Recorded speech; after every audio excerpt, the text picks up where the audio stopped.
Hello, everyone, and welcome to Global English Talks. I'm Suzanne, and I'm so happy you're here with us today. And I'm Mark. Thanks for listening. This is the podcast where we help you improve your English through simple, real conversations about daily life. Yes, we don't teach like a classroom, we just talk like friends. You listen, you relax, and your English grows little by little. Today's episode is called Shopping Conversation. We will talk about how people speak in stores, how they ask for help, and how they make simple choices in English. If you ever feel nervous in a supermarket, a clothing store, or even a small local shop, this episode is for you. We will use very easy English, short sentences, clear ideas, natural speaking, just like real life. By the end of this episode, you will feel more comfortable when someone says, "Can I help you?" in a store. So, take a deep breath. Maybe imagine you are walking into a shop right now, and let's start this conversation together. Mark, can I tell you something funny? Yesterday, I went to a small bakery near my house. It was around 5 p.m., and I just wanted one piece of bread. Simple, right? That sounds very simple, but I feel like something happened. Yes. The woman at the counter asked me a question very fast. She said something like, "Would you like this in a bag?" And my brain just stopped. Oh no, the fast English moment. Exactly. I knew the words. I know bag, I know this. But when people speak quickly in a store, it feels different. I understand that feeling. One time I was in a clothing store late in the evening, maybe 8 p.m. The store was almost empty. The worker came to me and asked, "Are you looking for anything in particular?" I smiled, but inside I was thinking, what does that mean? Yes, that question sounds polite, but it can feel confusing. And shopping is such a normal part of life. We buy food, we buy clothes, we buy small things for our home, but when the conversation starts, some people feel shy or nervous. Have you ever stood in a store and practiced a sentence in your head before speaking? I have, many times. I repeat the sentence quietly in my mind, like I am rehearsing for a small play. That's such a good image. Shopping can feel like a tiny stage. The lights are on, the cashier is waiting, and you are thinking, "Please, English, work today." So today, we want to make that stage feel smaller, more comfortable, more normal. Yes, because shopping conversations are not complicated. They are usually short, friendly, and very predictable. And once you understand the patterns, you feel much calmer. So, let's step into the store together. So, Mark, let's start very simple. What is a shopping conversation? A shopping conversation is a short talk between you and a store worker, or sometimes between you and another customer, about buying something. Yes, it usually happens in a very specific place. You are inside a store, maybe there's music playing softly, maybe there's a line at the cashier, and someone speaks to you. The conversation has a clear purpose. You want to find something, you want information, or you want to pay. And most shopping conversations are short.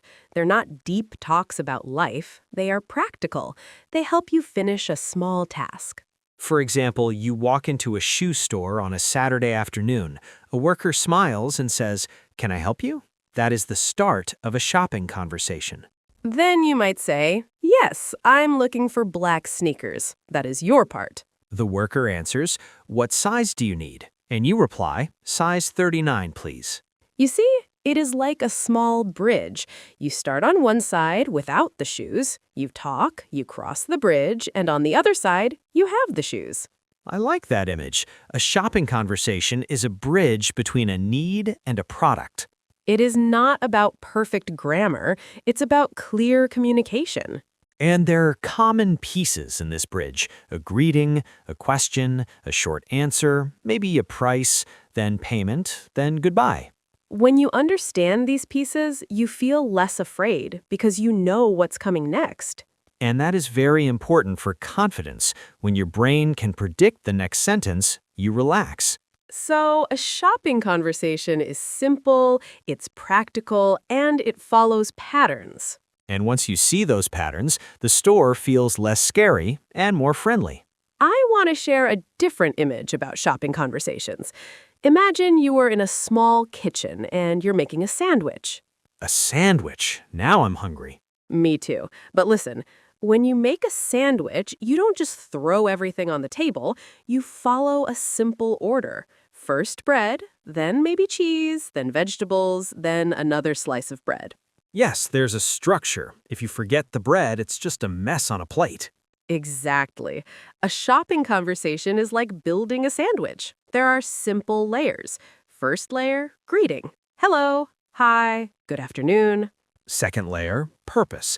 I'm looking for, or do you have? Third layer, details. Size, color, price, quantity. And the final layer, payment and goodbye. I'll take it. That's all, thank you. Have a nice day. When you see it like this, it feels organized. You don't need to invent a new sandwich every time. You just use the same basic recipe. I remember one rainy Tuesday morning. I went into a small umbrella shop near the train station. I was wet, cold, and a little stressed. The worker said, "Can I help you?" My mind was empty for 1 second. That empty second feels very long. Yes, but then I remembered the sandwich. Greeting, purpose, detail. I said, "Hi, yes, I need a small black umbrella." Simple, clear, done. That's powerful. You didn't try to speak perfect English, you just followed the structure. And once I did that, the stress went down because I knew what step came next. So when you enter a store, don't think, I must speak perfect English. Think, I will build a simple sandwich. One layer at a time, no rush. And suddenly, shopping becomes less scary and more manageable. Let's start with our first tip. Keep your sentences short and clear. You do not need long explanations in a store. Yes, many learners think they need to speak in full, complex sentences, but in shopping, simple is better. I remember being in a small electronics store at 6 p.m. It was almost closing time. I wanted headphones. My first thought was to say, I am searching for a device that allows me to listen to music privately. That is too much. That sounds like a speech. Exactly. Instead, I said, Hi, I'm looking for headphones. That was enough. The worker understood immediately. Stores are busy places. People are moving, there's noise. Short sentences are easier to hear and easier to understand. For example, instead of saying, I was wondering if you possibly have this in another color, you can say, Do you have this in blue? Clear, direct, friendly. And short sentences also help your brain. When you try to build a long sentence, you feel pressure. Your heart beats faster. But when you use short sentences, your mind feels lighter. You focus only on the key words. So tip number 1 is simple. In shopping conversations, less is more. Short does not mean rude. You can still smile. You can still say please and thank you. Yes, short, polite, and clear. That is powerful English in a store. Here's tip number 2.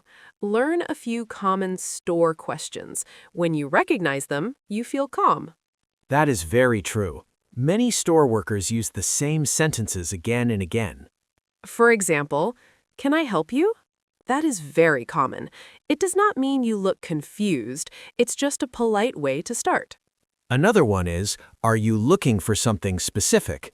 That sounds long, but it just means, do you want something special? I remember one Sunday afternoon in a big supermarket. A worker asked me, Do you need a bag? It was a simple question, but I was tired. For 1 second, I thought, Bag? Why bag? Yes, your brain sometimes stops in small moments. But then I understood. It was about carrying my groceries. I just needed to say, Yes, please, or No, thank you. When you learn these common questions, they stop feeling like surprises. They feel normal. It's like hearing a song you already know. The first time is confusing. The 10th time, you can almost sing along.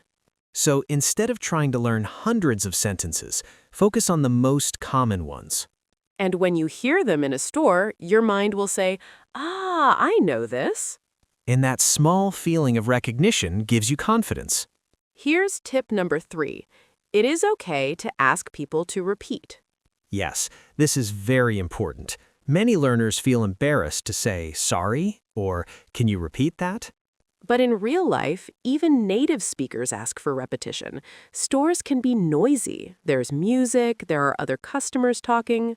One time, I was in a busy clothing store during a summer sale. It was Saturday at noon. The store was full. The cashier said something very fast while scanning my shirt.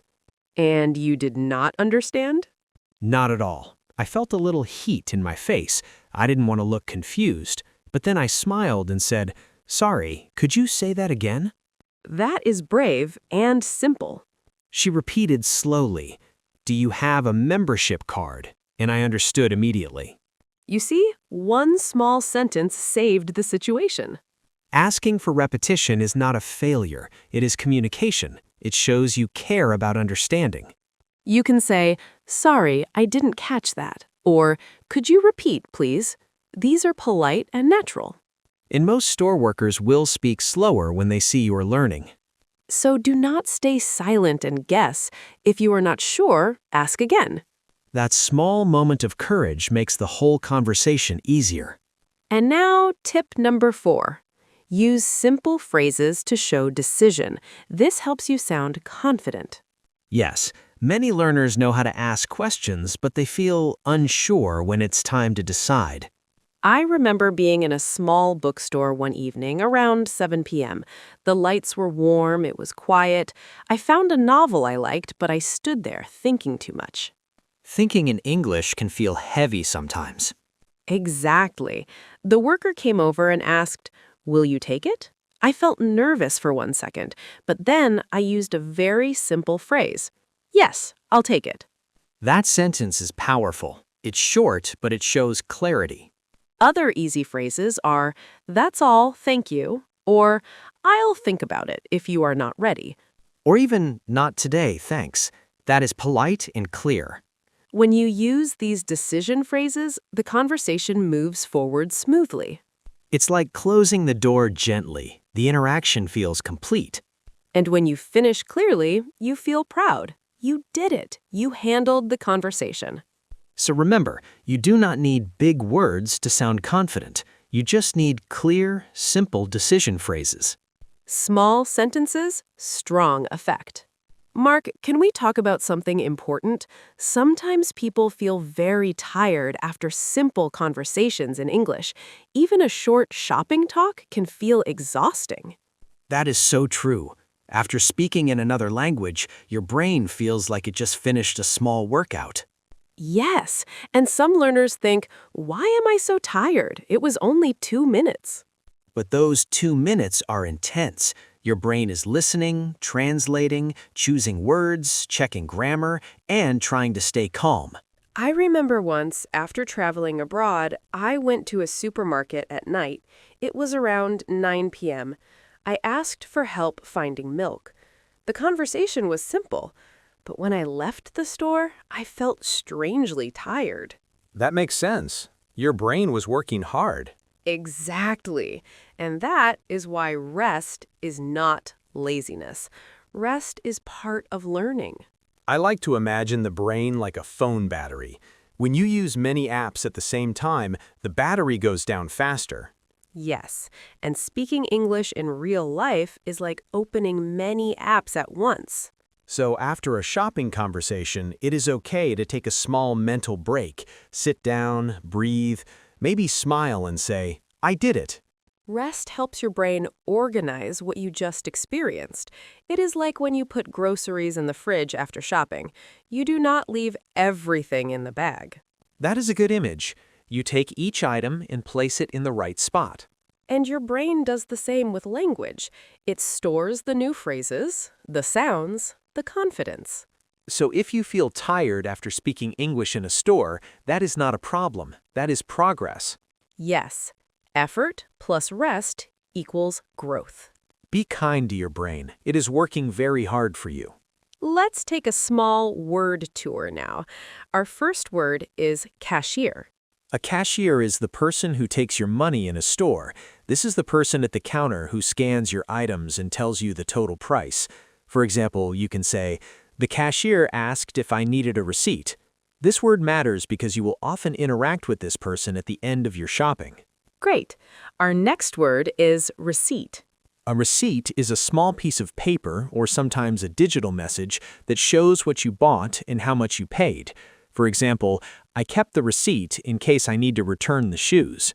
This word is important because many stores ask, "Do you want your receipt?" The third word is size. Size tells how big or small something is, like clothes or shoes. You might say, "Do you have this shirt in a larger size?" This word is useful because shopping often includes talking about numbers and fit. Next word, change. Change is the money you get back after you pay more than the total price. For example, the total was $8 and I gave $10, so I received $2 in change. This word helps you understand money conversations. The fifth word is return. To return something means to take it back to the store after buying it. Maybe it does not fit or you do not like it. For example, I want to return this jacket because it is too small. This word matters because problems sometimes happen and you need simple English to fix them. Our next word is discount. A discount means a lower price than normal. For example, these shoes have a 20% discount today. This word is important because stores often use it in sales. And our last word for today is aisle. An aisle is the space between shelves in a supermarket. For example, the rice is in aisle 5. This word helps you understand directions inside big stores. These small words may seem simple, but they appear again and again in real shopping conversations. And when you understand them, the store feels more familiar and less confusing. Now it's time for a small challenge. Don't worry, it's simple and friendly. Yes, no pressure, just a little practice for your brain. Imagine you walk into a small clothing store on a Saturday afternoon. It is not too crowded. You see a jacket you like. The color is dark blue. The store worker walks toward you and smiles. She says, "Can I help you?" I want you to pause for a moment and answer in your mind. What would you say? Maybe you say, "Yes, I'm looking for a jacket." Or maybe you say, "Do you have this in a larger size?" Now imagine the worker says, "What size do you need?" Again, answer in your head. Say the sentence clearly. This mental practice is very powerful. Your brain does not fully know the difference between imagination and real life. It's like rehearsing a small scene before going on stage. When the real moment comes, you feel more prepared. So today, after this episode, choose one simple shopping situation: a supermarket, a bookstore, a shoe store. And practice 3 short sentences out loud, even if you are alone at home. You might feel a little silly. That's okay. That small moment of practice can change how confident you feel next time you are in a real store. Confidence grows from small, repeated actions. So take this challenge seriously, but gently. It's just a few sentences. And those few sentences can make a big difference. Let's make this very practical. Here are 4 simple actions you can do this week to improve your shopping English. Step 1 is easy. Listen to real shopping conversations. You can search online for short store dialogues. Don't try to understand every word. Just notice the common phrases. Yes, pay attention to greetings, questions, and how people finish the conversation. Your ears need training, not only your mouth. Step 2, write 3 basic shopping sentences in a notebook. For example, "I'm looking for," "Do you have this in," and "I'll take it." Keep them simple. Read them out loud once a day. It takes less than 2 minutes. Step 3, practice one short role play by yourself. Stand in your room and pretend you are in a store. You can even hold an object, like a book or a cup, and say, "How much is this?" It may feel funny, but it builds muscle memory.